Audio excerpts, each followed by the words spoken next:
လူတဦးမှာ WeChat account နှစ်ခုရှိဖို့လိုအပ်သလားလိုအပ်ပါတယ်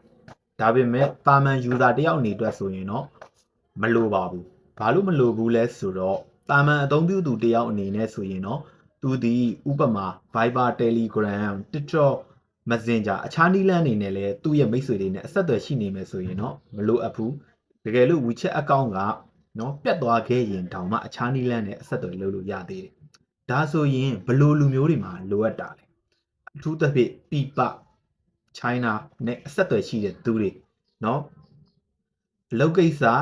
နော်စီးပွားရေးကိစ္စတွေဆက်သွယ်နေတဲ့သူတွေနော်အဲ့လိုသူမျိုးတွေဆိုရင်တော့ WeChat account နှစ်ခုရှိထားတဲ့တယ် WeChat account ဆိုတာအခက်မသိရင်ပြတ်တက်တဲ့အမျိုးနော်အဲ့တော့ကိုကဒီ WeChat ကိုပဲအားထားပြီးတော့ဆက်သွယ်နေရတာ WeChat account လည်းပြတ်သွားတော့အဆက်အသွယ်လုံးဝပြတ်သွားရောနော်